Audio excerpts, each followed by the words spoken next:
Hello, everyone. Thank you for joining us today for this week's episode of Open Space.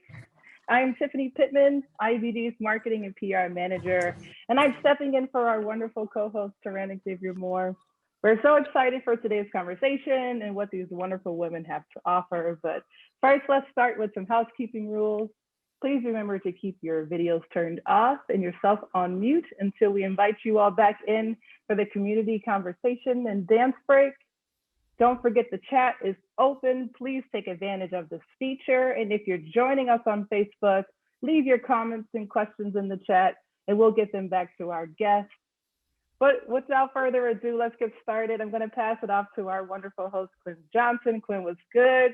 Let's get rolling.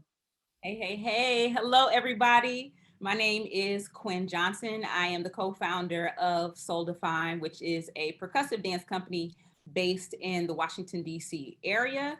Washington, D.C. is also the land of the Piscataway, the Pamunkey people. So we definitely want to honor whose land that we are sitting on. And I am excited that you all have joined us for the B.A.B, the Alchemy of Black Womanhood. We have 4 amazing artists, Black women on the panel, excited to share with you all. And I am going to allow them to introduce themselves and also share who they were as a 7-year-old.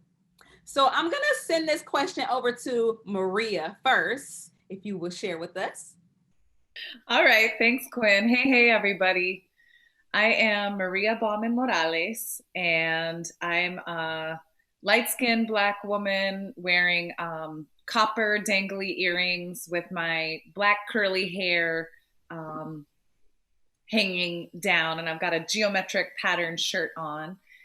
I am coming live and direct from my living room in Lenape-Holking, which has since been renamed as Brooklyn, but shouting out the indigenous folks who have stewarded this land, and also the African and Asian folks who are forced to work it and build it into what we experience it as now. Briefly, I'll just say that I am a community organizer and a dance artist. I'm at the helm of MB Dance, and we are right now just launching a brand new artwork that's site responsive and online, focused on Black queer desire. It's called Desire, a Sankofa Dream. So that's what's going on with MB Dance. And who I was as a 7-year-old, when I was 7, I had a big round belly that I was unashamed of. I grew up in Jacksonville, Florida, so I was always wearing shorts and short sleeves. And I often had scraped knees because I love finding things out with my body.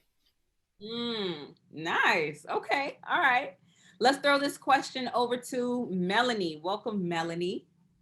Hello, everyone. I'm Melanie George, and delighted to be here with this group of women. I am in Hudson, New York, which is 2 hours outside of New York City, and it is the original land of the Mohican peoples. Wearing a black, gray, white, red patterned jumpsuit with my very full natural hair and big silver hoops and a vivid red lip. As far as who I am in this dance world, Quynn told me, or was it Tiffany told me I should say Google me, which sounds awful when you say it out loud, but you know, I did spend a lot of time on my website, so you actually could Google me. I'm a dancer and a writer and a scholar and a dramaturg and a daughter and a niece and a cousin and a sister. And who was I at 7? I was very small. I'm not tall now, but I was really little, always the smallest one in the class. I got a lot of, she's really sweet and really polite, but she talks a little bit too much in class to her friends. So kind and chatty, and I'm an introvert who performs extroversion. So I actually, as much as I was chatty, only with people that I'm comfortable with. That's who I was at 7. Same. I would agree with that. All right, let's throw this question over to Bintou. Welcome, Bintou.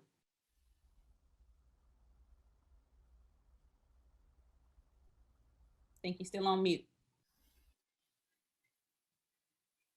There we go. Hi, good evening, all. How are you? I am Bintou Kouyate. I hail from Washington, D.C. Um, I am showing up in, I don't know what color this is, but my Obi lip color that happens to pop with my very new greenish tealish Spider Strong shirt that I'm really proud to wear for lymphoma awareness, and my indigo head wrap to keep my culture of my manding. I am showing up very honored to be here with all you all who have joined us today. I have been growing in West African dance my entire life and have come through many different companies based in Washington, D.C., including Memory of African Culture, Dono, and Farafina Khan. Of course, you know, as they say, you can Google us, but I'm generally a happy person and I want to connect, and I like meeting people and figuring out ways to show them what I know and figuring out ways that they can connect to it. So if it's like mix it up in a pot and I say, yeah, that's how your hips go, that's me.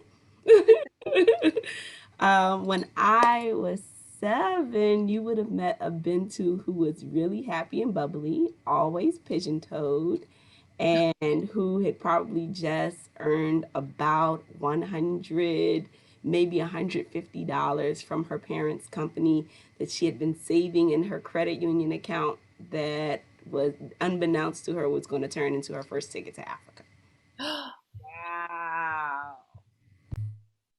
That's awesome. I'm learning so much new stuff. All right, now we have Robyn. I'm going to kick it over to Robyn. Excited to have Robyn with us today. Welcome, Robyn. Thank you. Hi, I am Robyn Watson. I am appearing in a onesie, AKA, what do y'all call these, jumpsuits? That's what they're referred to now. Since I hit 30, I've been like obsessed with them. So I'm like, oh, do you have it in black or dark green? So anywho, I am a native of the city of brotherly love and sisterly accountability. That is Philadelphia, Pennsylvania. The land of where Ona Judge got tired of George Washington not feeling like she was a human, so she ran away. I am an interdisciplinary artist. With the emphasis in tap dance. Tap dance will always be the dialogue that I will refer to in telling the stories that I do. In the words of Tiffany Pittman and our fellow colleagues, this is not to be rude, but I think you can probably Google me to see what I have done. If you look up Robyn Watson tap dancer, things will pop up. What I was doing at 7 years old, I was probably finishing my second dance recital as a guppy with gold tap shoes. I was obsessed with math and the Scholastic Book Fair at school. That's pretty much it. I'm happy to be a part of this space. I'm happy to be with other Black women and those who are just here as listeners for this program. Nice. Thank you guys for jumping in and sharing who you were as 7-year-olds. And I'm excited by this topic. So first, I definitely have to shout out Tiffany for setting this up. Shout outs to Tiffany and hoping to hold it down for you how you envisioned it. Now, I'm thinking about Black womanhood and the processes, the rites of passage that happen to get into Black womanhood. And I'm bringing this question to Bintou. And before I do, I really want to highlight the different art forms that are reflected by the people on the panel. That is not just one art form being represented, but there are several art forms and different things within our bodies alone, not just what we are representing today. But I wanted to bring this to Bintou because a lot of times I haven't found there to be West African dance highlighted on a panel. And within West African dance, it has its own, as an art form, it has its own technique, and that should be highlighted as well. And not only that, there is a process of womanhood that happens within the culture. And I wanted you to just share just a little bit of what you can, because it is a secret society, because I ain't got a better word on the continent. But can you just share with us some things that from your experience that would connect to womanhood? Okay. Something I didn't think to bring to the table before when you talked about the process. I remember being a child and we having our dance classes that were taught, and we had, after school and on Saturdays, and then that folded into whatever happened next, which was the mid-age students, which folded into the adult classes, which went into rehearsal for the company folks. And that was within my West African dance, that was within my gumboot and Teratibu class. So you had these age sets that were present, but everybody was together. So once the little people finished, they scattered to the right side of the room, and we had basically an imaginary box that you did not come out of, but you did everything that the next older set did, and you did everything that the next older set did, and you did everything that the next older set did. So as a dancer in process, being able to be in a room where you have that intergenerational transmission that's happening, indeed, even without saying, you must do what I'm doing. It's just be over there and keep up.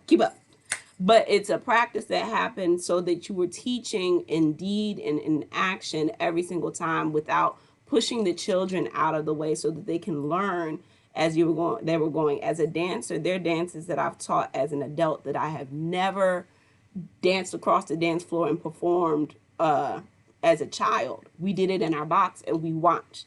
And as a person coming up in my particular Pan-African community and African community, we had codified and intentional processes for rites of passage and societies that maintain our rites of passage for having a youth group. So those who are under their adolescent ages, a very big concentration and focus for those who are at the adolescent age to be ushered by the men by the men and the women by the women to those lessons that we thought were pertinent in understanding what it would be expected of them in adulthood and in womanhood and in manhood, and the complements for that. So even in the women's rites of passage group, we had a few sessions that the men would teach us and vice versa.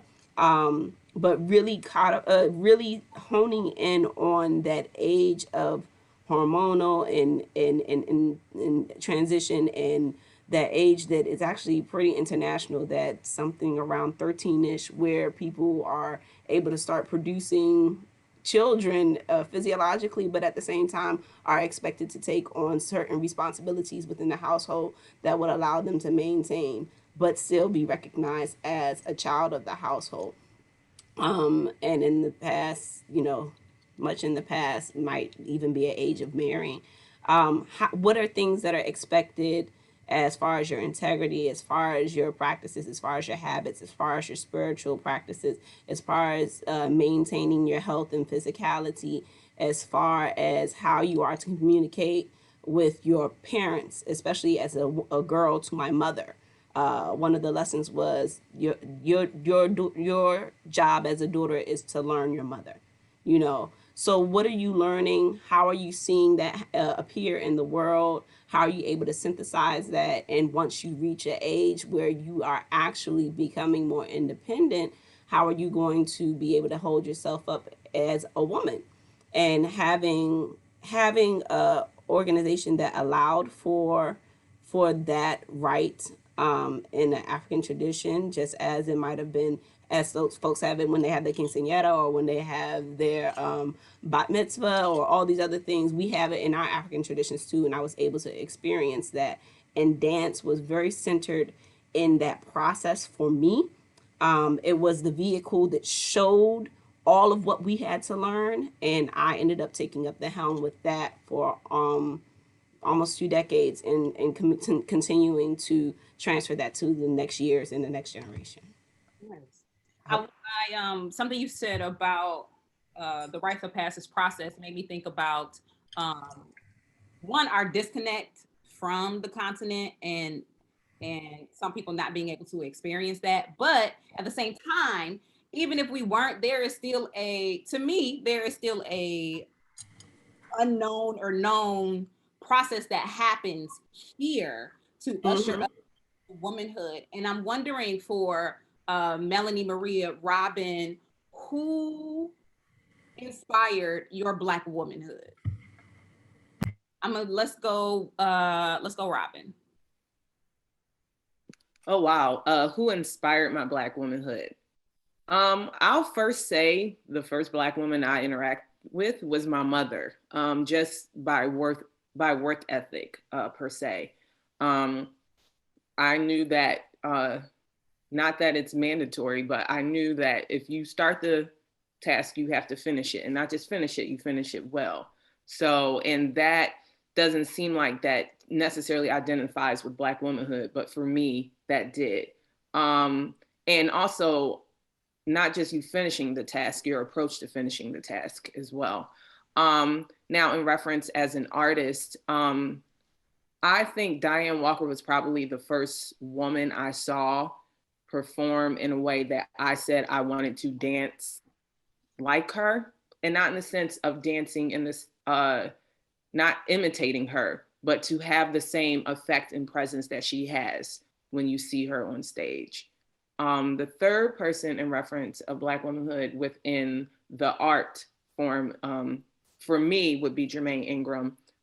She was LaVaughn Robinson's dance partner. And even though they literally would wear the same outfit, the same dance, when you saw her, you saw that she still was clearly representing her womanhood, even though she's dancing next to a man doing the exact same choreography as her partner, who is a man. You still saw that she by herself was an entity as a Black woman. Mm-hmm. So those three individuals in particular. Okay. I'm gonna up the ante on the rest of the panel, and feel free to jump in as well. Like with the question, who inspired your Black womanhood? And how do you navigate it in white spaces? Anybody can jump in on that. Let me just throw it out there. Who inspired? Well, go ahead. Is that all right? Mm-hmm. Melanie, were you about to go? Go ahead. I can. Sure. So in the chat, I see my name saying Melanie. I did, so let me defer. I'll pull back. You go. So I come from a family of a lot of women. I'm closest to my mother's side of the family, and my mother is one of 5 children. There's only one boy, and there were 4 girls. And the boy had the only boys, and the women had all women. And so I have I'm the youngest of 13 grandkids, and only 2 of those are men. And so like just surrounded by a lot of women. My grandmother was one of 13, and her siblings that survived were, again, a lot of women. And so I've always, and I want to say that's not in the absence of husbands and partners. It's just like the women just outnumbered the men in general. And so, yeah, I've always had these examples around me, that you know, depending on what age you're at, you model yourself after this one or that one or the other one. My Aunt Muriel, who was my mother's oldest sister, was very glamorous and kind, and so whenever I think about who I am as someone who enjoys glamour and fashion, she's the one that always inspires me. My mother is my favorite person in the whole world. Like, just I don't, there's no one else I love more than her. And so I'm always trying to model the child she raised me to be. Even at this age, I'm 48, and that's still an aspiration of mine. so I just like a lot of women around me, and never with an absence of beautiful models of how to move through the world, um, and command things. The thing about, even in their marriages, it's still matriarchal environments. And so, my mother uh, was the primary caregiver, and to this day is still the first person I call about everything. I'm sure she's tired. She's 87. I'm sure she's tired. Look at this child still calling me for advice. So I've always had that. In terms of like moving through white spaces, I've always been a black face in a white space. Once I left preschool, I was in predominantly white environments, even though my preschool and kindergarten was a predominantly black environment. And I'm just gonna say, I think she'll be okay with me saying that. My mother's family, my grandmother raised her daughters to be real bougie, and so like, so that we embody that too. I say that with great love in my heart, for that, and how that trained me to be in white spaces. And then the other thing I feel like I have to name is there is a 40-year age gap between me and my mother. I'm the youngest of two. She went out and lived a life, and didn't get married until she was 35 years old. Had my sister at 36, had me 39 going on 40. And so I talked about this with Tiffany yesterday, actually, about this generational gap between us. Dictated a lot of how I was parented and expectations of behavior in front of white people, frankly.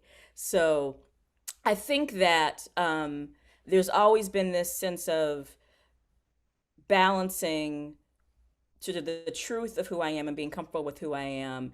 And for me, as a, now being middle-aged, for me now coming to this place of really letting go of that sort of talented 10th mentality that comes out of parents who were born in the 1930s, again, saying this with deep love in my heart, because I wouldn't have the things that I have or live the life that I lived if I had not had them as my parents. And so, zero regrets there. But yeah, I think maybe I should just wrap it there. Let me just say one more thing about role models. In terms of my dance role models, I'm blessed to be born in the 70s. And so for me, Paula Kelly, Debbie Allen, Diane Carroll, these beautiful, beautiful women who I still in my heart I still want to be Debbie Allen. I still desire most in life to be her. I'm a fan for life. Nice. Go ahead, Maria. Sure, I'll just add, that was a great question, Quynn. When you said, how are you navigating Black womanhood in white spaces? I was like, ooh, I was prepared to talk about Black womanhood as it appears in my life and in my own particular incarnation of that. But I am really interested in thinking about how does that show up in white spaces. And the first thing that I want to say is when I think about Black womanhood, I really think about that expansively. And I just want to deliberately name our trans sisters who are part of Black womanhood. And nobody on this panel has ever said there was only cisgendered women. That has not happened at all. But I just want to explicitly name that we got Black women of all kinds. And so when I think about Black womanhood, I'm looking to lots and lots of different examples. And as far as how to navigate that in white spaces, I think first I have to locate what Black womanhood is for me. And the way that I've matriculated through, it's been, as Bintou, you were naming, that process for me of transitioning from always being held to now you need to help hold. When I think about Black womanhood, it's consistently contextualizing and being tethered and helping hold a container for other folks, so whether that's through queer mentorship or informal, but I understand myself, womanhood is partly about just being grown. And to me, grownness is around okay, Maria, you are no longer always the recipient. You are now also part of feeding. And that's interesting to navigate among white people, because there's something simply grown and adult and human, I think, about mutually holding space, about offering, about saying, I'm not only always being held, but I'm helping hold. That has everything to do with my Black womanhood and the way that I experience Black women who I admire showing up in the world. And it can be treacherous when our society already says that we are meant to serve. And so navigating that for me in white spaces means constantly checking into, am I in a mutual holding relationship, or is this unacknowledged service? Because I do think that so much of Black womanhood is holding and helping and paving, as was done for me, and it continues to be done for me. I think that is a beautiful alchemy of being a Black woman, is consistently being tethered to other people, never showing up as the singular genius or just as an individual. And I think that for me, I'm constantly discerning when I'm in white spaces, is this part of a mutual holding that we're all engaging in? If so, great. Or even in the undoing racism work, am I really being, most often not explicitly, but implicitly asked to do some unacknowledged labor? And that for me leaves the realm of Black womanhood and goes into the realm of caricature of mammy. And so that's the separation that I have to make. You know what? I am sad that we have to go into our first break because I wanted to follow up on that, but I'm gonna hold on to that question and I'm gonna throw it over to Tiffany for this first. That was a word, y'all. She said you are not only the recipient, but you are receiving. I see that Teresa lifted that up in the chat. That was great. I'm going to be quick because I know you want to get back to it, Quynn, but we're going to start with our first game break, 2 truths and a lie. We're going to start with Maria. So, Taryn, if you can launch that poll for me. Those of you in the Zoom room, please take a part of the poll. Those of you on Facebook, you can drop your answers in the chat.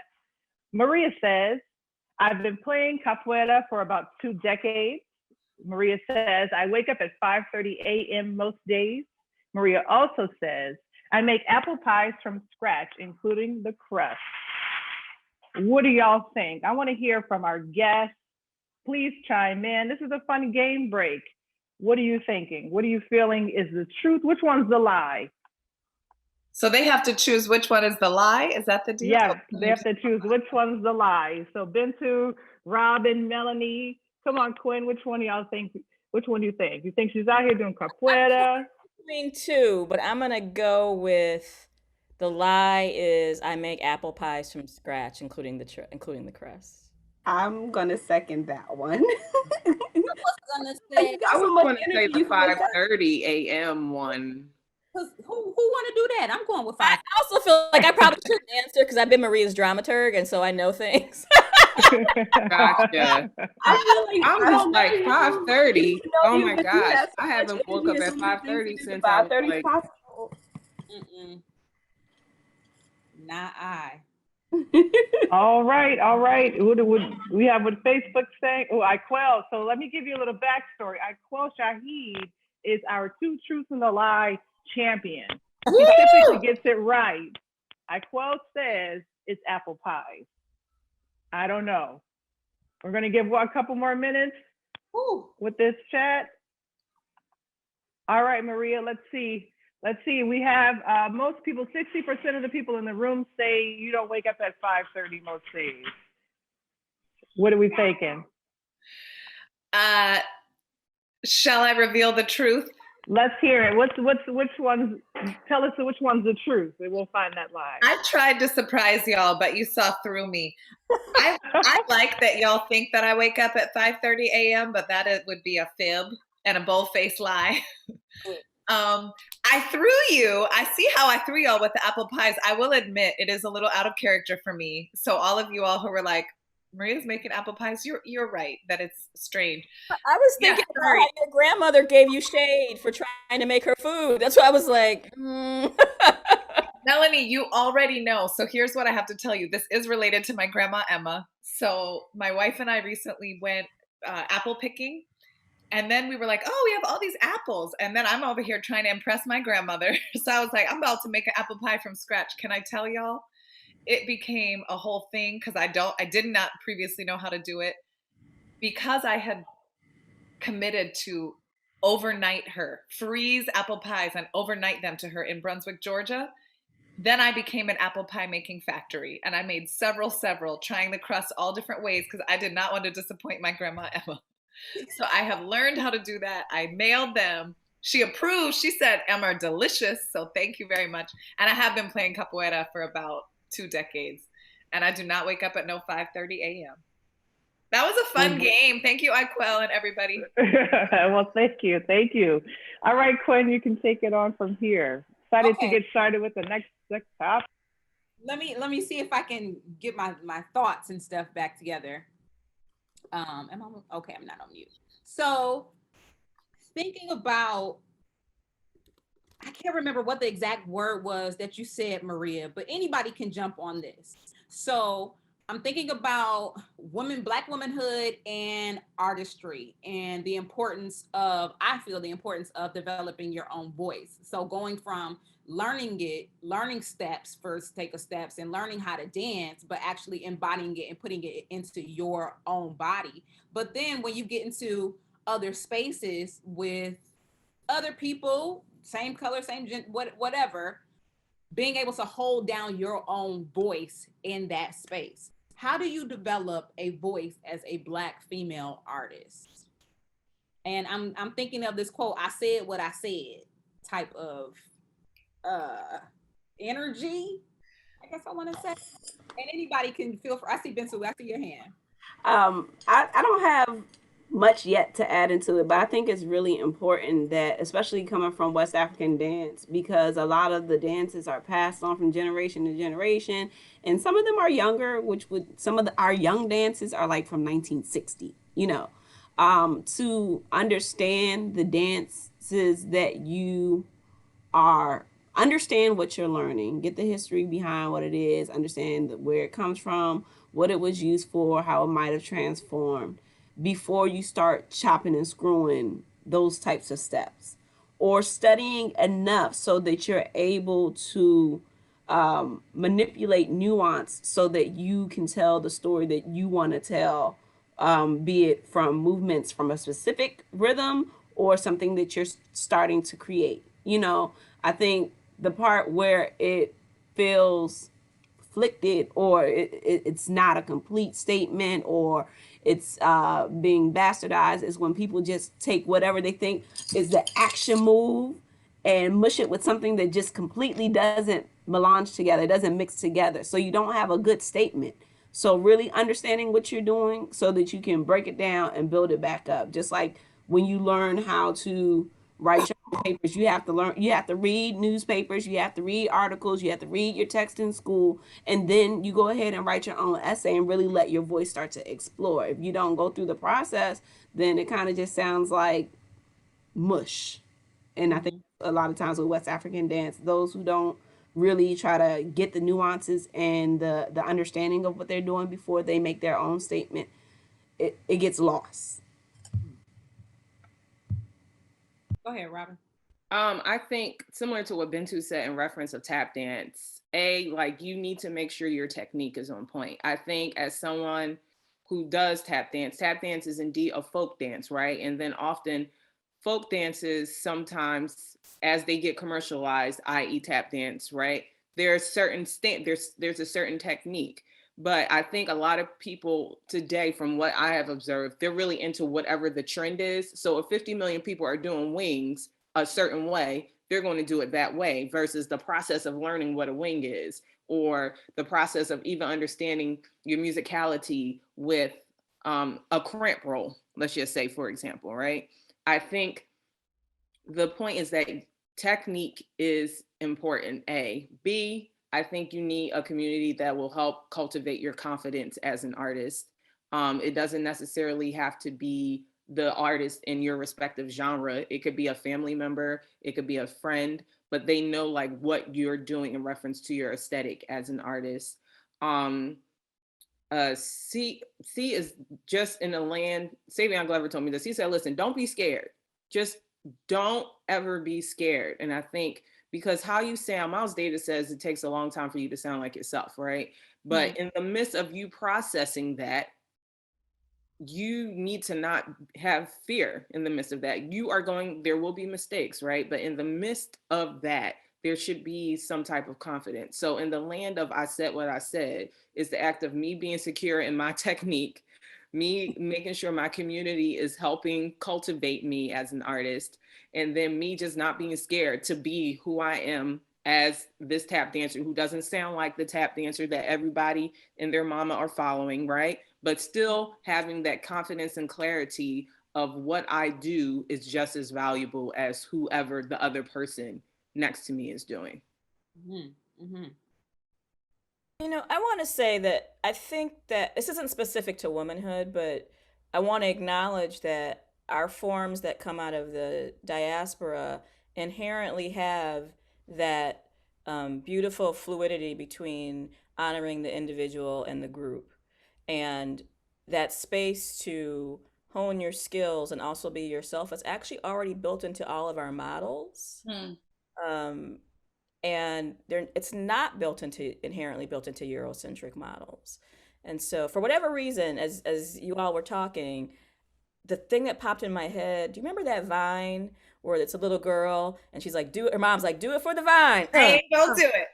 Like, I ain't gonna do it. And how she's gassing her up. Yeah. And that, so the reason I'm highlighting that is because I feel like it's already built into our culture, right? That you take ownership of a thing while you're also working on the thing. In terms of the womanhood piece, I think I want to acknowledge how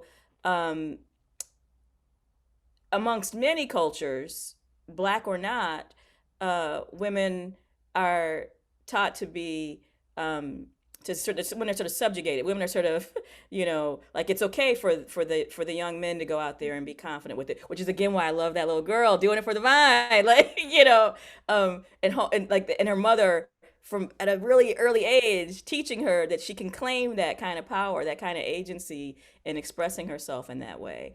And there's sometimes in our training models we can get so preoccupied with the perfection of a technical aspiration that we actually lose the humanity of the dancing in the first place. And so if we're not honoring both, I honestly don't know what the point is, because that is different. There's a difference between dance and sport, right? Where there are winners and losers, and you're trying to highlight a thing so that you can win the thing, so that you can be crowned the best of the best, and till the next person comes along and then they're the best of the best. That's not dance. That's not art. Art makes space for multiple perspectives and individuality when we're allowed to claim it. And I'm saying allowed because sometimes we're just not allowed. I think of my journey as a jazz dancer and how I was just talking to some students yesterday I was blessed yesterday to be on a panel with Charles, with Charles from Utah and, or from, at Utah. And we were talking to these students at Utah about race, like, the same thing that we're all getting these emails about, like, will you please come talk to us white people about race? Like, that's what we're all going through that right now, right? But I was telling these kids about my journey, about how I had to go through that. I didn't have to, but I chose to go through a college setting where all the things that made me, I was told weren't valuable, right? My inherent musicality, my inherent rhythmicism, my ability to perform, like to know how to be on stage and perform. And those were things that were already in me. And that was not what was desired, and when I was an undergrad in 1990. So I'm highlighting this to say, like, at what point in the training are we allowing people to be themselves? At what point do we acknowledge that you can do both concurrently? And at what point are we making ourselves aware that the boys are being coached differently from the girls, or the people who are identifying as male are being coached differently from the people who are identifying as female? Because some of the like claiming of the thing is not always our choice. And I had to refine that in myself when I got to grad school. So I'd already been out in the world for a while. I went to grad school at like 29 years old. Like I've been out in the world for a minute, right? So when do we I guess I'm talking about from an educator standpoint, like we have to also check ourselves to make sure that in the training of technique, we are not taking people's souls in the process. That that brings up a few things for me, just thinking about when are we training people to develop their own voice. And I was thinking about a conversation that I had with Robyn and Bintou and Tiffany yesterday, that sometimes I find myself hiding my voice in comedy, especially if there is a something that could be confrontational, hiding it with an LOL at the end of the statement, or a ness at the end of the statement. So, and I'm also thinking about that in the realm of Black womanhood as well as artistry. And is there a space or a place where you all as artists, as Black women, separate the two?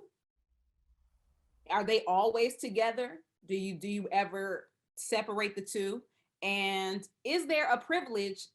Is Black womanhood a privilege? I have a few things I'm wrestling with up here. And I ask, is it a privilege because of the way that I see other people take on and try on Black womanhood like a costume, or try on the art forms like a costume, and so easily put on and taken off?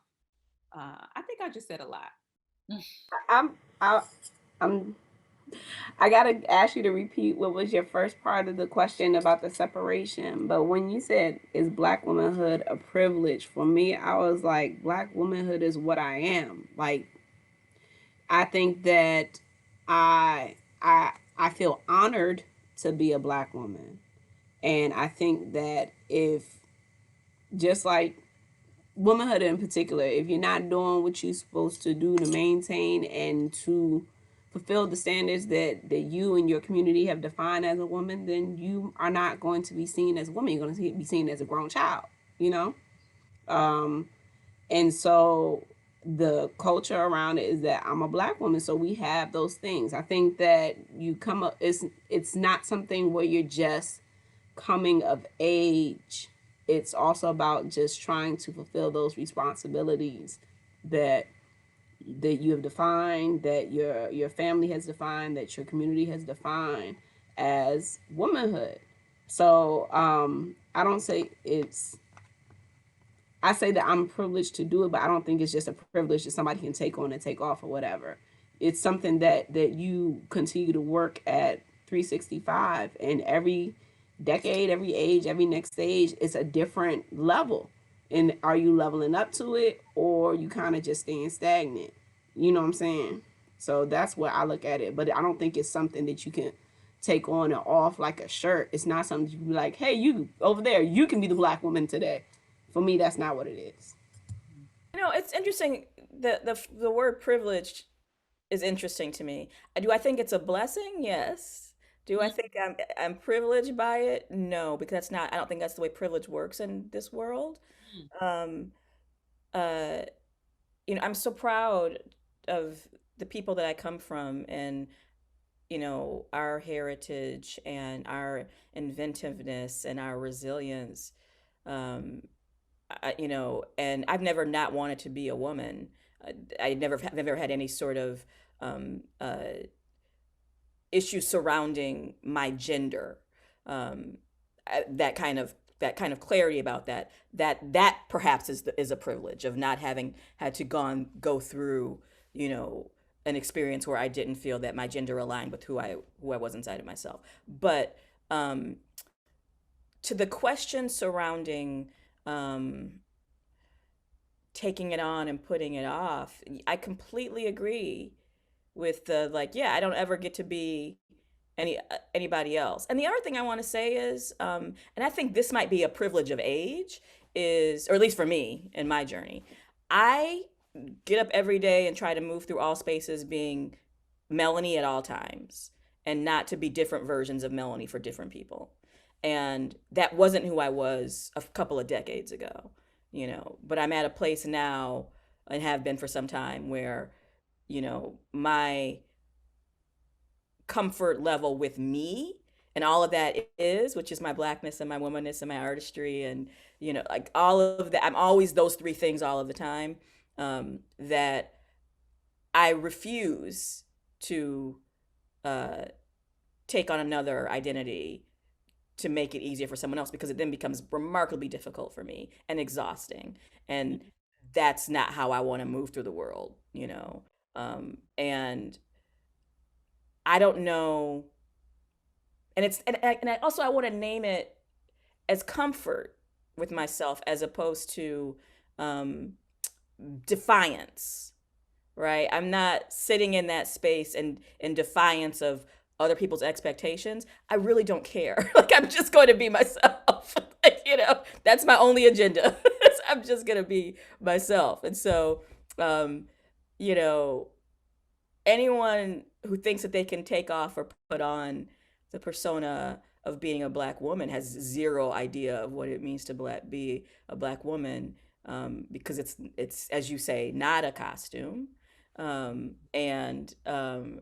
what would that even mean? Like what, you know, like, I mean, we all saw Rachel Dolezal, and we were all like really confused, like what's Exactly. happening And there, right now? Like, you know, like, this hair, it does and does not make me a Black woman, you know, because if I had a weave it, I would still be a Black woman. Like, That part. yeah, for sure. I know that we have a few minutes before our next break, but I definitely want to see if Robyn and Maria would like to add to that topic, that question. I mean, I think in reference to, I saw that you posted that, is there a separation? There can't be a separation between it, because first, you are a Black woman, and as an artist, that completely, for me, it infiltrates what I do through my art. So for me to be like, I'm not a Black woman at this moment, I'm an artist, that just doesn't make sense to me. So like, my artistry is a result of my Black womanhood. I have absolutely no choice but to represent and present me as a Black woman throughout the artistry that I do. So, Yeah. And again, as the other ladies just said, it's not a costume. You can't take that baby off. You can't put it back on or make the decision like, oh, today I don't want to be a Black woman. Like, no, that is ludicrous. Like, you can't, it is embedded. If we understand what embedded means, that is a part of who we are. mm-hmm. It is a part of who I am as a Black woman. So when I'm walking through white spaces, or even if I'm putting choreography on dancers that look absolutely nothing like me, they're getting the lens of me as a Black woman. I'm not telling them to dance like me as a Black woman, but the filter that is coming out of is from a Black woman, if that makes sense. Yeah. So there were two things. If we have a second, Quynn, should I hold or Go for it? I'll just say two things briefly that came up. One is this idea of whether or not we could ever be a costume. For me, what I hear up underneath that is a root assumption that there is a neutral norm, and that neutral norm would be white patriarchy. Mm-hmm. So if that is the neutral uncostumed, then you could take on any other identity and put on a costume. And of course, we're all saying, nah, that ain't how it happens. But I want to name that none of us can ever take off our identities. Not Black women, not Black men, not Black gender nonconforming people, not white women, not white men, not Asian people. Nobody can take off our identities, right? And so I just want to make explicit and lay bare that there is no neutral. We are all springing forth as we are. And white is not a neutral. You know, folks who think that they are showing up, that is a particular persona. You can never get out of your white gender nonconformingness or white manhood or white womanness. You know, that there's a particular culture and trappings of beings that are associated with that. And the other thing I wanted to just talk about was specificity as part of artistic voice. You know, that in addition to the rigor and the chops that all of us are talking about, I really just want to say here to being honest. And that's rough for all of us as people in a capitalist society, which invites us to conform and be a factory, you know, and be replicable. And I think it is particularly difficult for people outside of what is told to us as a lie of normativity, right? So I think it's hard for all of us to hold on to the specificity of our own experiences, and particularly when we are judged against a false idea of a norm. And I have to shout out Jawole Zoller here and Melanie. And I'll say why, 2 different reasons really quickly. Dancing with urban bushwomen for so many years and having Jawole as my teacher before that, she consistently would shout out my specificities. And when I was an undergrad, I would think, I am not trying to be specific. I am trying to have a high leg like everybody else over here. You know, I didn't get it. I mean, I appreciated it in a way. I got it on like an nth of a degree, but now I get it so much more. She was celebrating me in a way that I didn't even know how to celebrate myself. Mm-hmm. And as I really come into my own as an artist, I go, I'm not the same kind of Black woman as Bintou and Melanie and Robyn and anybody else on here. I'm the Black woman that Maria Elizabeth Bauman Morales is. And that's worthy and valid, you know? Mm-hmm. And I just have to shout out Melanie because my piece Resource that she was dramaturg for was all about digging into the specificity. And that piece would never have been what it was if we were concerned with trying to conform or be neat. So I just say to all of us who are working on our work, the specificity and the truth is the juice. Mm. And especially to Black women when we're told, on one hand, we're not the juice, but then people trying to steal our juice. The truth and the specificity of us is the juice. All of the high C. All of the high C, okay? And the Capri Sun and the red Kool-Aid. Okay, so let me stop. I think it is time for our second 2 Truths and a Lie. So I'm going to bring in Tiffany to take us through that. Yes. Thank you. I want to get back to this really great conversation, but let's get into our second game break, and we're going to start with Robyn to launch that poll. Robyn says, I've worked on a Grammy-nominated project. Robyn also says, I have traveled to Russia twice. And Robyn says, I am shorter than people think when they see me. Now, I know you're just sitting down, so maybe we can try to guess that too. But what do we think? If you're in the Zoom room, please feel free to use the poll. If you're on Facebook, please leave your comments in the chat. I'm going to throw it now to our guests, Maria, Melanie, Bintou, Quynn. What do you think? Well, maybe not you, Quynn, because you know Robyn, but. I was going to say number 3.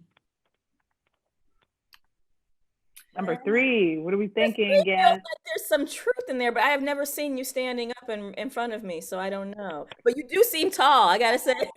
Yeah, I'm short and you feel tall with me. So relative, I don't know. I have no idea. I'm not gonna front. They all seem true to me because I've had the experience where people will see me on stage and think that I'm bigger than I am. So I'm like, that could be true of Robyn.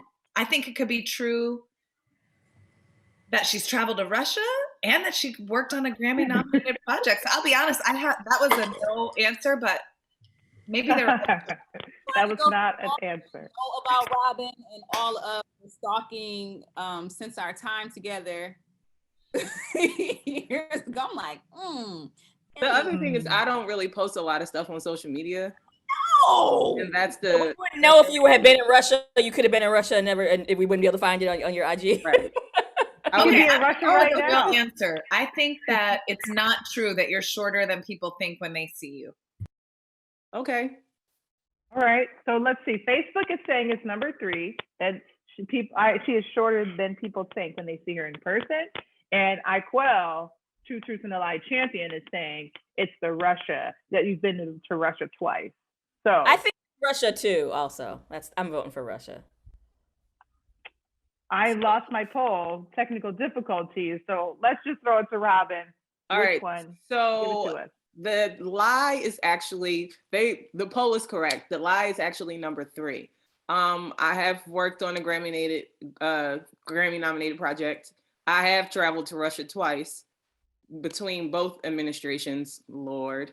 I actually am 5'11". So usually when people see me on stage, they think I'm like in a 5'5"-ish. And then when they see me in person, they're like, oh, whoa, you're a whole Amazon. So yeah. Iquel, I'm out here trying to take your title. You hear that, Iquel? Maria is coming for you, Iquel. Come on, Okay. come through. I'm here for it. Well, thank you guys. I'm going to bring it back to Quynn. So let's get into our last segment. I am 2 for 2, and I'm so excited.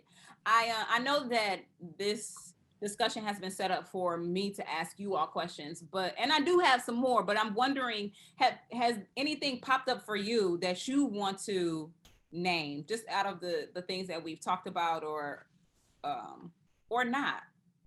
I just want to open up that space for you to be able to share. Anybody?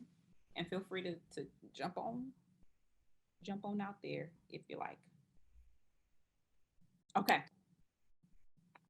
Quynn, you're doing good, girl. You're good. Oh, okay. All right. So I'm thinking about the spectrum of artistry and voice and navigating spaces that we've already talked about, and trying on identities as costumes. And I'm wondering now about the support end, the support for the Black woman, the support for the female-bodied artists, and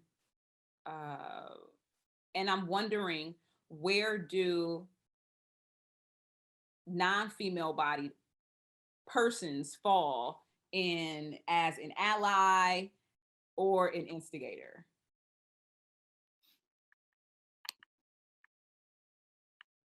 I don't know if I would have just ally or instigator to be the only part of the spectrum. I think in my life, they've been important. I know, in thinking about this, my father is one of the most important people in my life, and even in me understanding who I am and being Bintou the woman, my father is still a very integral part of that. So I think that there has to be space. There has to be a compliment for day and night. There has to be a compliment, and that's where I'm gonna start off with. I'll be back to you. Mm-hmm. I'd love to jump in on this one. Yeah. We were talking about this before in the little backstage area, and I just want to say it again because it feels so true in my experience, in addition to what you just shared, Bintou. I think there's a false dichotomy between either being the center or being absent. And I think that's something that, as Black people, we know how to not fall into that dichotomy, as you were saying, Melanie, we can be an individual within a community, right? Some of these either or propositions are false.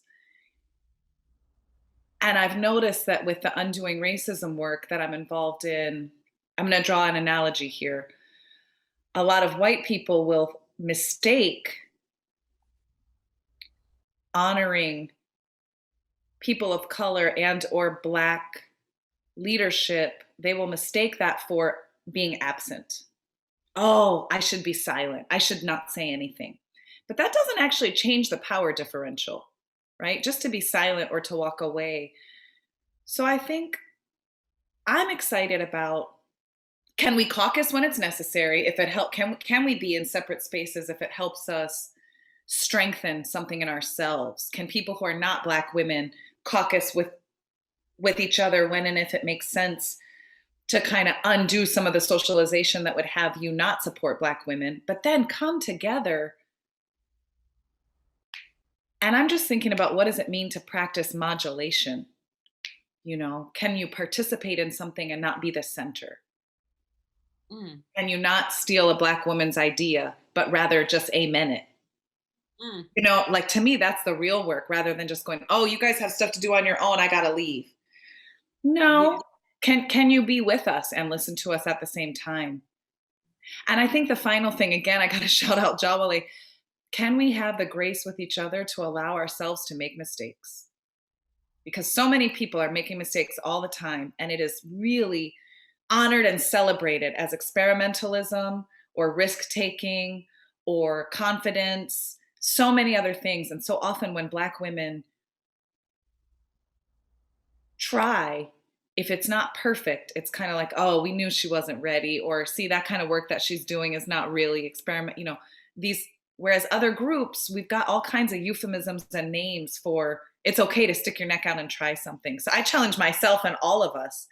Can I allow that in my sisters? Can I allow it in myself? Can we support each other in trying things, and not holding Black women to a standard of perfection that no one can achieve? You know what, Maria? That makes me think about the word alchemy that's in the title, and alchemy's connection to magic and the Black girl magic. And I asked this on, well, I don't even know what today is. Yesterday, Tuesday. And is Black girl magic a facade? And anybody can jump in on this, because I'm gonna just ask that. Is Black girl magic a facade? Alchemy is one of my favorite words. It truly is. As someone who loves words, I love that word, and I feel like that a lot of my life is designed around alchemy. You know, magic. I don't think the idea of magic is a trap. I think there's lots of ways to interpret the phrase Black girl magic, and for some, it equates to excellence. And I think excellence should be an option, not a requirement. We also should be allowed to just be. That's that talented 10 thing I was talking about. That, you know, like, it's like the cream rises to the top, and then they have to produce, and then they die early. Like like that's the, you know. So you know, I do feel an alchemical genius in my existence as a Black woman. I feel that in my identity as a jazz artist. And to Maria's point, what jazz taught me was risk. Was that the thing doesn't exist if you don't take the risks. And so while I'm not impervious to criticism and to like that kind of feedback about did it succeed or not succeed coming at me, at the end of the day, it only works if I tried something, you know, like if I tried out a thing to learn something new. I try to live in that space. I'm not always successful, but I try. And so this idea of like, is there pressure? I think, you know, Quynn, how I'm hearing that question is like, oh, do you feel pressure upon you to be magical? And the part of, the thing about alchemy is it's this blend of, what you can, conjure and how you surrender to existence, right? So, I choose not to take that pressure on. I choose to not take it on.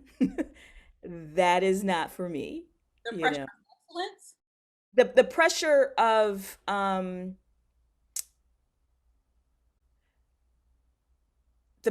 the pressure of excellence. Mhm. The pressure, the outside expectations coming from people that are not me. I choose not to take that on. I'm not saying it's not still happening. I choose not to take that on.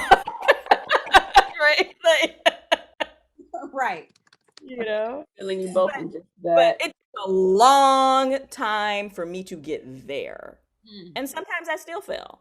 Sometimes I'm not always in that place. But you know, something happened when all this COVID stuff happened is you know, I was laid off from my job and I had to really sit with myself and I got very depressed and had to really sit with myself and reckon with the fact of how much of my identity was based around my work and how I needed to not change that because I don't have hangups around that, but like I allowed it to take me someplace. I allowed the job to take me someplace, which is different from my work, right?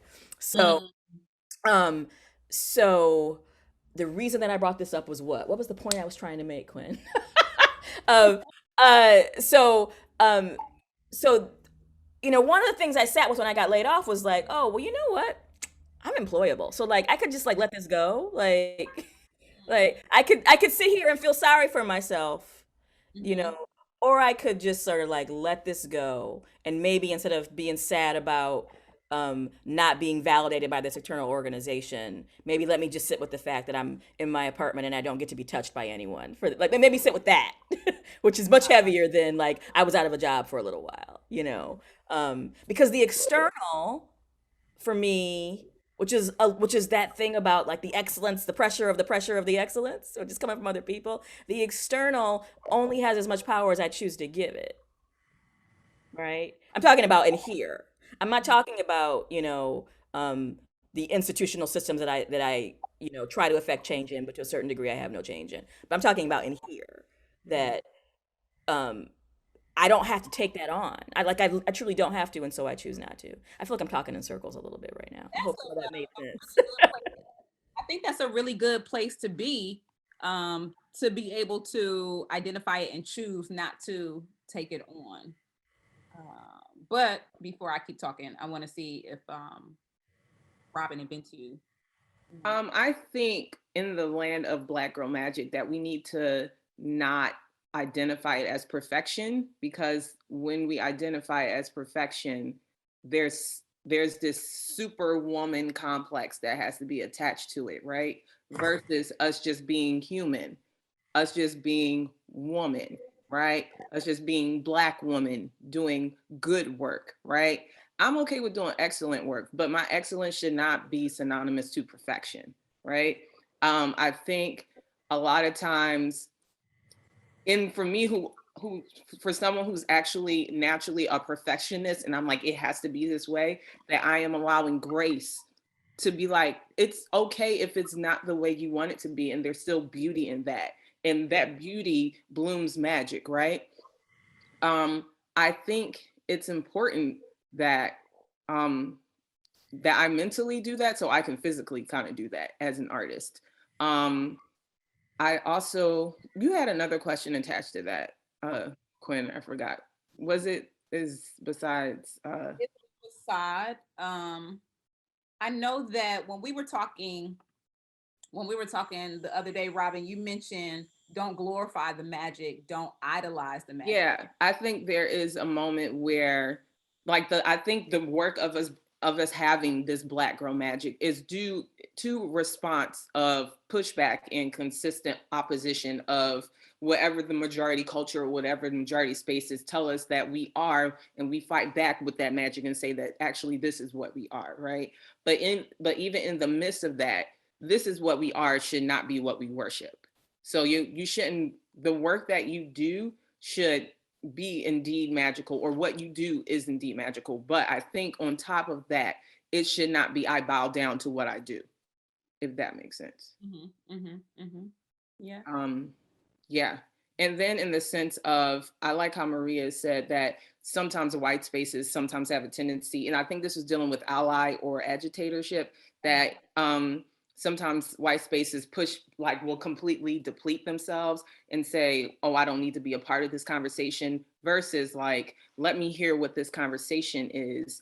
And also let me hold my other fellow white counterparts accountable for not trying to interject their input about the conversation, and then also advocate for that conversation. So for instance, someone used the example of, for instance, a white pastor going into a Black church saying he's against racism versus a white pastor going into a white church telling him he's against racism.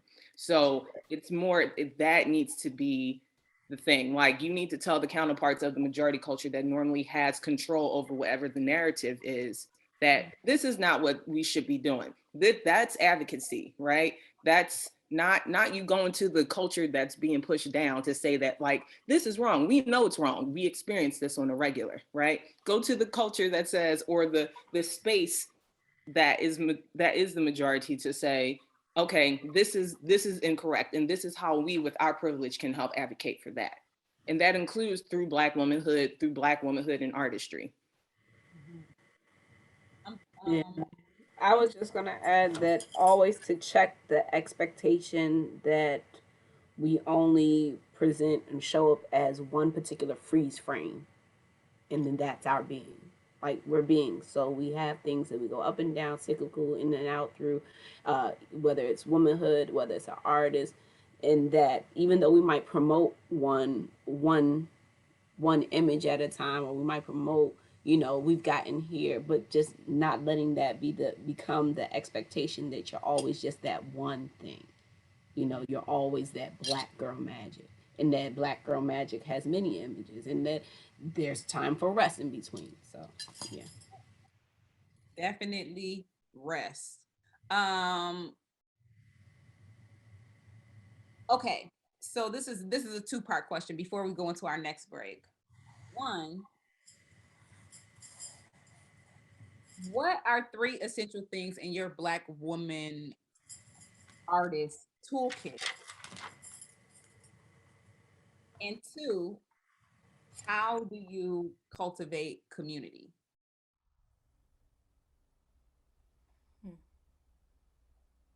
Grab either one. What's 3 essentials in your toolkit? What you pulling out when you show up at Target? What you know, what do you got? Not Target.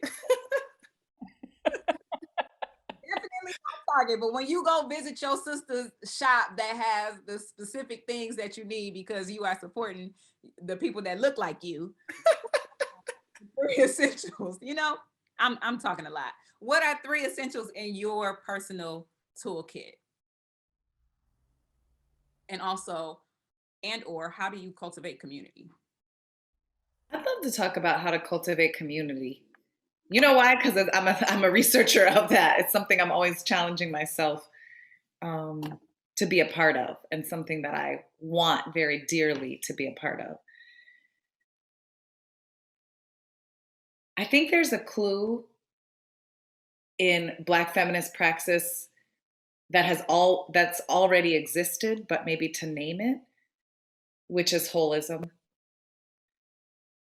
To appreciate and show up as our full selves, not only as our roles. So I'm thinking about being in rehearsal with the little ones, with the babies there, knowing that you are accountable. You're going to be teaching these ones on the side, and also somebody's teaching you. And it might not be your child, but you'll pick them up, or, you know, get them out of the way of that kick that's coming, or what have you, at the same time. Because they're not mutually exclusive. And I think it's only white capitalism that asks us to dissect ourselves and be that kind of human doing, not a human being. Mm-hmm. Whereas the communities that I'm part of that I really hold dear are because I see people in their fullness. I see my sister as the badass, amazing dancer she is, and I see her as the amazing mama. And I see her as a sexual being because she's telling me about her stuff with her partner, and we get to share. And then I get to also be all of those things. I get to be a scholar, but also a sister friend, and also somebody who's trying to please my grandma. You know what I mean? Melanie and I have worked together on a piece, and she knows a lot more about me than just my physicality and my dancing, and likewise. So I guess I don't want to go on and on, but I think there's a clue for me in building community when we come together around, even if we're coming together around a specific task or identity or what have you, but we invite our whole selves into the space. I think the community is more sustainable for all of us. You know what I mean? Rather than instead of we're constantly going, well, let's get back to the task, or let's stick to the agenda. If the agenda is us, then all of it is welcome. I think and I wonder, she says. I think and I wonder. So community is something I value a lot, and in a lot of ways it's tough for me because I'm in like my so like I'm always like I said, I'm always just trying to be myself and honor who I am. And by nature, I'm not a joiner. It's just not in me. It's just not how I'm built. Um, and so as someone who's been desirous of community but needs a shocking amount of alone time to be able to be around people. Um, I've always been in this weird sort of push-pull, but I think somewhat related to the other question of like what's in your toolkit. I think one of the things I've been actively cultivating and I've gotten better at is recognizing my people when I meet them or when we're in each other's presence, as opposed to seeking out people that I wanted to be in community with who weren't actually my people. Right? Like you can't, I can't, I've learned you can't will that into being. Like things either are or they are not, you know? And so, uh, and I think with that, once recognizing who the people are, this is something I'm truly working on. I have not arrived, is learning how to be more vulnerable around people because I think community only functions when I let down the guard, that serves me so well as this introvert who performs extroversion. Um, so, um, it's interesting again going back to like this whole COVID situation. I have a weekly Thursday night multi-hour cocktail date with some dear friends, not people who are now dear friends, and we've been doing it literally every week. We're at week 36 every Thursday. We do this, right? And that is like that was about recognizing my people, and being like, oh, this is who I need to give more of my time to. This is who I need to be more attentive to and allow them to be attentive to me. And so I wonder about, or I think a lot about how that has or has not played out in my dance life, and when I allowed mentorship and when I resisted it, and when I was a good ally to those behind me, younger than me, and when I resisted it, because I'm not a joiner.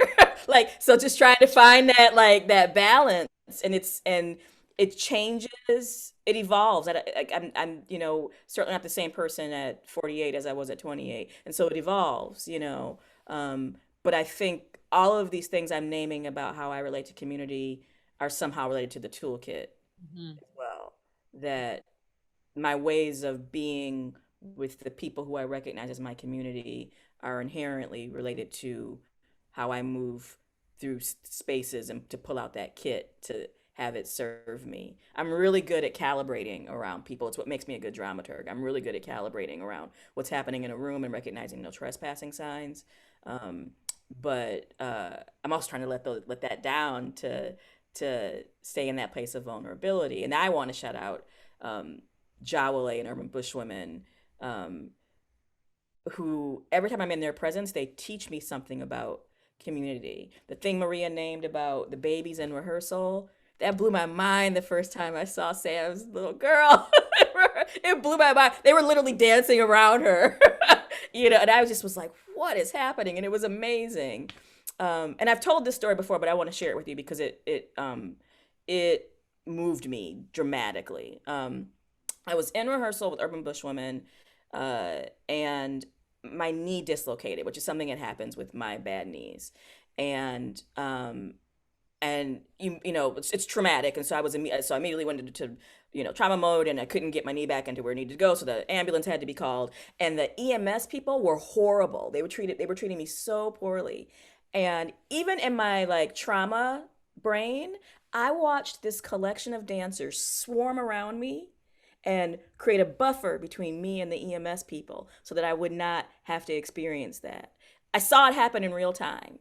And I barely knew these people, right? They knew who I was, I knew who they were. I was there to do some work, but like they embraced me in their community without even knowing me. And that every time I think about it, it makes me teary. It was one of the most profound experiences I've had in my life with people who were acquaintances. Yeah. And so that leads me to think about like the layers of community, it's not only going to be my Thursday night multi-hour drink date peoples. It's also going to be this collection of artists who just know how to be in community with people, and so had no problem being generous and extending it to me, someone I didn't know very well. That's good. That's good.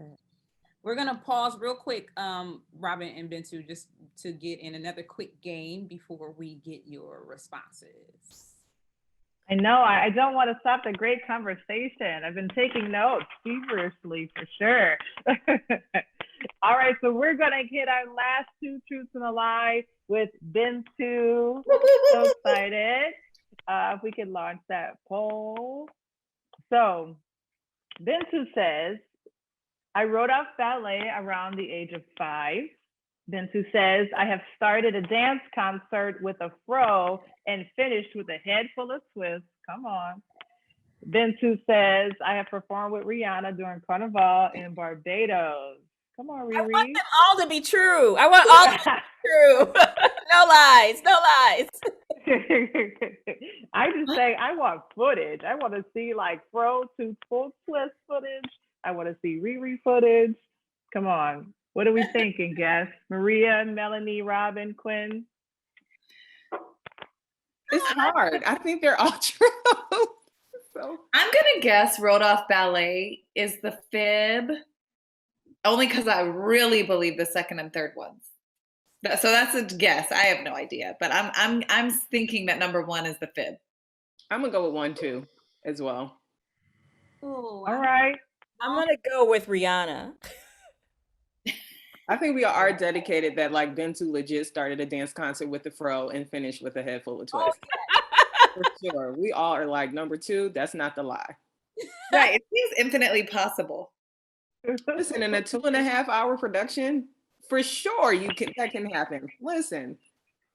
Come through. We've done more with less time, right? Hello. Facebook is split between the 3. It's a 3-way tie on Facebook. Let's see what the poll says. Our people in the Zoom room are saying, 80% are saying that you wrote off ballet. Bintou, which one is the lie? So Rihanna is my spirit animal. And so one day I will be with Rihanna and we will take it over. She ain't gonna be performing because we're gonna be taking down the road. But in high school I performed and we had a dance concert. I did at least 5 different pieces in it, and it started off with a fro, and every scene I had a very different hairstyle until the last one where I took a bow with all twists. You know me, the good concerts always start off with Bintou doing her hair at the last minute. And when I was 5, my parents had kept our Christmas gifts in the trunk thinking we weren't going to find them. And we got robbed.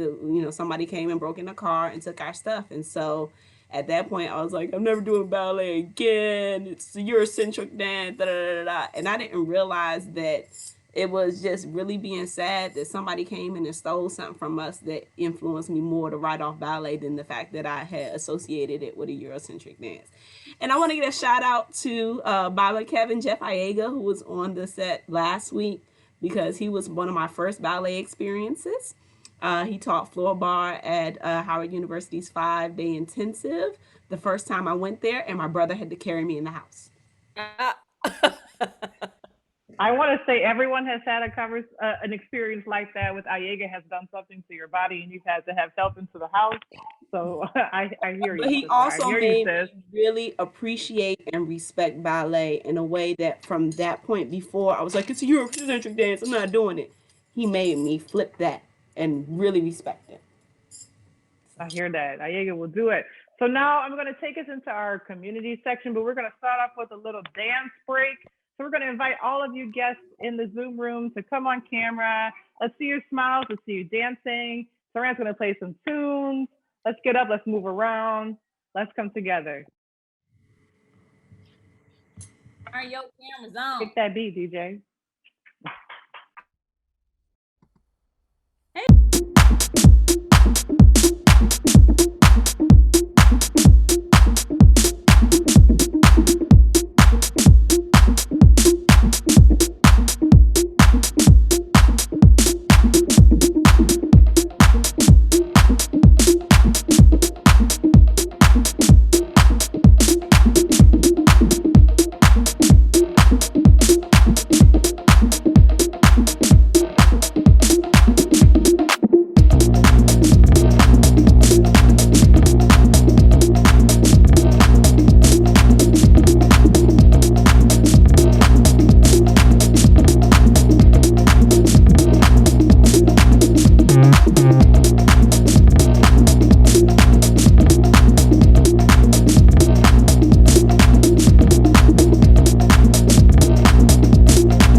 Thank you all. I'm going to toss it back to Quynn, but please know if you have questions that you want to ask, you can come off mute and ask them directly to the guests. I know Vanessa has been dropping questions into the chat from Facebook, so we'll answer those as well. Quynn, back to you. All right. So real quick, I wanted to ask Bintou and Robyn if they wanted to share what's in their toolkit for creating community. Some love, some joy, some peace, some patience, some self-control. I'll aim self-control and patience, because within a community is not uniformity, right? The goal is unity. So you're always going to have people with various different opinions, even if how they try to help cultivate you as a person, as an artist, that you may sometimes even have pushback originally, but eventually you may agree to disagree, but still the unity is still there. In reference of how do you like bring or formulate or cultivate a community, I think from my personal experience, it has been intentionality. It has not been organic, just because there are not a lot of Black women in the art form of tap dance who are noted. Not that they don't exist, but they are not noted.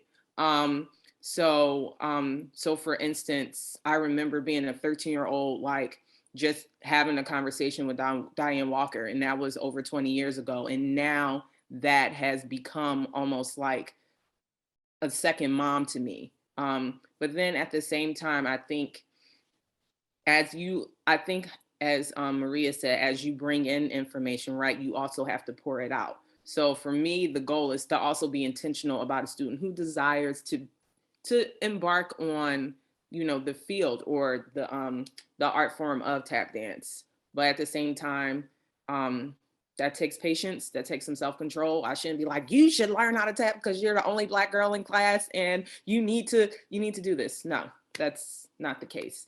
If he or she desires it, right? But I say she in particular because, again, there's a minority of Black women in tap dance that, again, are noted. It is intentionality in the act of, I think, community, and just in general, there is an act of intention. It's not, for me, it's never organic. Like there's work in it because that is a relationship, right? And there's work in all relationships, so. When it comes to, thank you for sharing. When it comes to my toolbox, my toolkit, I say an awareness of the audience or the intention. Like as an artist, and I generally work in a project frame. That's the only way I can keep it moving. Who am I doing this for, or why am I doing this?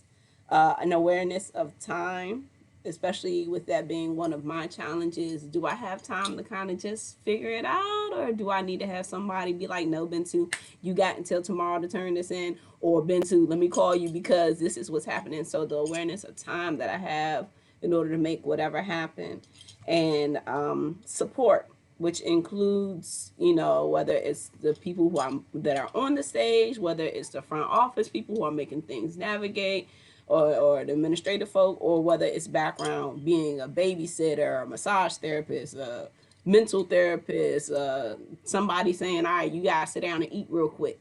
Like that's real support that without that, stuff as an artist doesn't happen for me. And that being my mom for a lot of that stuff. So shout out, mommy.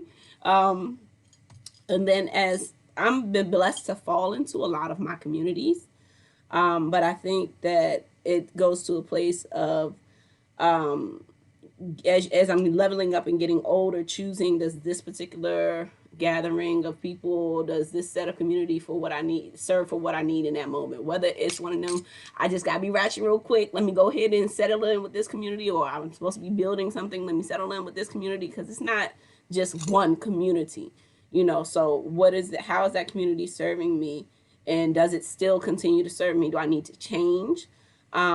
Or going the other way and really being intentional about searching and finding what you need in a community. And it's not easy because it's all about relationships, and things evolve and things change all the time, and you have to check yourself. And if you're anything like me, it's not always easy to be forward and fully honest with yourself and make decisions that you have to address. So when it comes to community, it's an organism, you know. Okay. I have I saw 2 questions in the chat from Facebook. Well, no, there was a few more. Okay, let me just get this one out. This was from Facebook, Jaslyn Gowdy. How do we hold Black Women X up? How do you be down? Let me go back up and read it real quick. That makes sense. Like, I want to be down with what you're going through. Sing. Yeah. Yeah. Anybody have an answer for that? Could you repeat it for me one more time? Okay. How do we hold up Black Woman X? And how can they be down?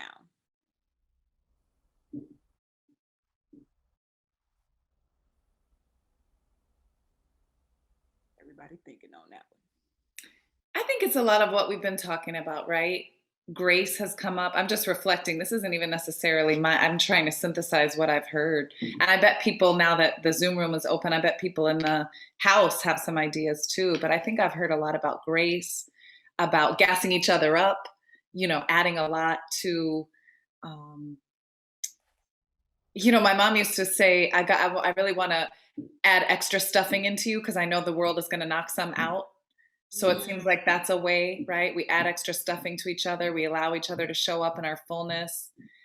We allow ourselves and other people to make mistakes. I mean, I think this whole conversation has been chock full of examples, right, of how to be down with and for Black women, right?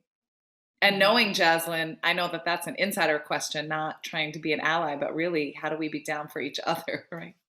Mm-hmm. Mm-hmm.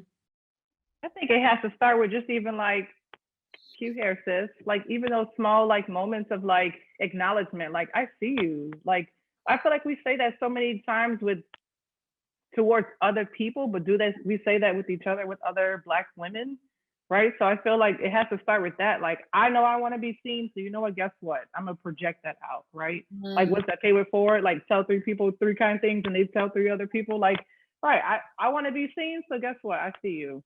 I see y'all. And I feel like it has to start minimum from like right there.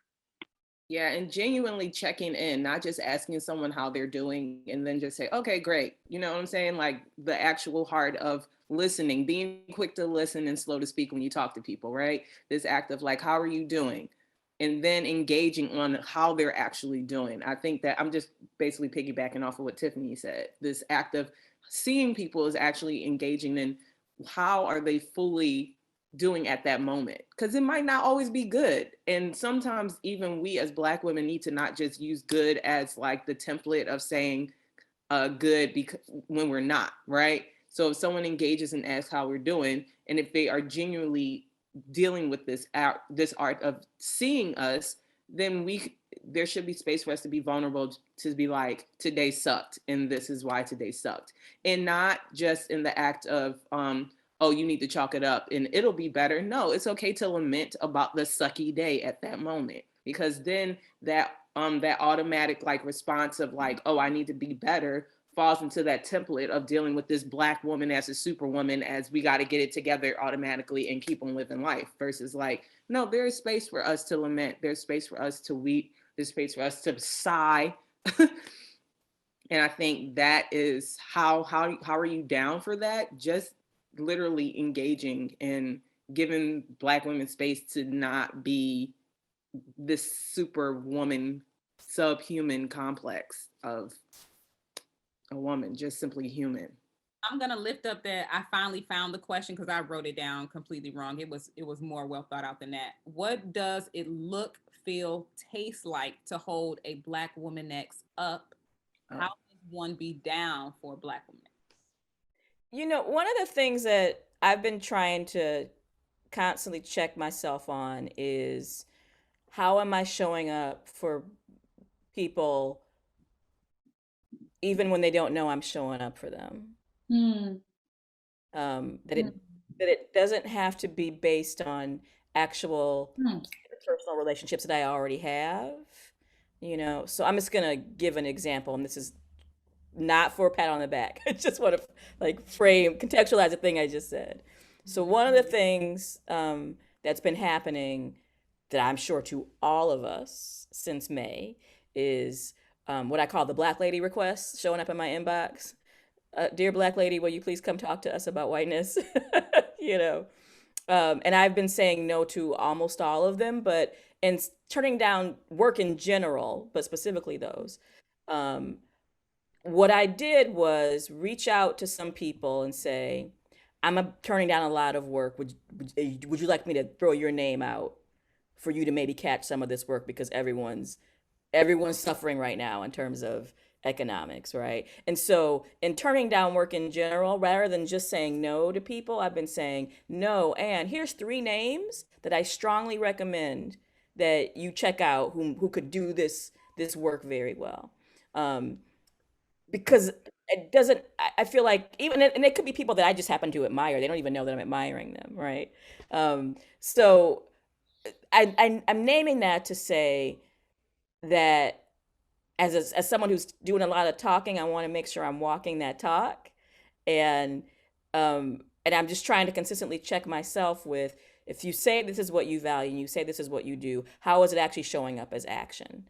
Because I feel like a lot of what's been happening over the past several months is a lot of talking, and so I'm wondering, like, when does it translate? As I talk to you right now, as I do too much talking in this exact moment right now, how does it then translate into action? And holding myself accountable for that. And so that absolutely extends to me saying, well, I'm not going to do this Black lady request, but you know what? I checked with these 7 different Black women and they'd be happy to do this for you. So why don't you throw them this offer and please hire them? And you're getting my endorsement to hire them. That's good. I want to check in with everyone. Oh, I see. I'm Denise. Actually, I want to break just for a moment, because we have lost our interpreters, and if we have folks in our community who are relying on them, we've lost them, and I believe we're getting ready to lose closed caption because we've gone past our time. Okay. So Tiffany, do you want to just bring us on home, and we can still continue, but I just want to make that official. Yes, yep, Quynn was just wrapping us out. I'm actually going to, before Quynn, we wrap us, I'm going to tap Saran just to come and close us out officially, bring our official co-host back on. See where you are. Tiffany, I want to shout you out, because my understanding is that you usually do this with your co-host, and tonight you did more of it by yourself, and we really appreciate you. We appreciate the co-host and we appreciate you, but just shouting you out for taking that on. Thank you. Thank you. Thank you. I'll try to be brief because talking and everything is hard. Hey, everybody. I was glad to be an audience member in this episode. It was so good to embrace and hear and learn all of this Black girl magic. I, for one, know that I am a product of wonderful womanhood. I've had nothing but great mentors and grandmothers and a dynamic Black mother who have brought me to this stage and platform. So it's good hearing those resonations, the upliftments that y'all brought in this space. So I want to give a shout out to you all. I want to give a shout out to our guest curator for the day, Tiffany Pittman, who was not going to take on this challenge, but I love that she took it on, bodied it, mastered it as the wonderful alchemist that she is. So I want to definitely uplift her in this space. I want to just go ahead and uplift the greatest teams in the land, KMP Artists, SGA Management, IABD for doing all that they do. Our wonderful interpreters who have all already fallen off, Jay and Amber for their magical hands. And of course, our closed captioning services, Diana Breda and company, and Margaret, we just appreciate y'all. I'm gonna go ahead and jump us into our announcements for our next episode. We won't be with you next week because we want y'all to enjoy your holiday. So go forth, be great, enjoy your Thanksgiving with your families. But the week after that, we're back with another conversation, our episode 7, Young, Black, and Gifted, a Next Generation Conversation, led by Jay Staten, Artistic Director of Movement X by Jay Staten. So we look forward to seeing you all there and hearing from the young folks. Really hearing from that next generation of leaders and movers who will take us through a dynamic conversation. So we look forward to having you all there. Thank y'all for being in space. Thank y'all. Thank Black women for just showing up, showing out as you always do. And I like that one thing that y'all uplifted during the pre-episode that, magic does not mean that you're real. And I like that you all showed your reality and your honesty and your openness here in this space. So we ashe to you all for the amazingness that you brought forth. Thank y'all for joining us this week. This is our official closeout of the episode. And we look forward to more of the conversation in our open space after space. Thank you. Thank you. Thank you.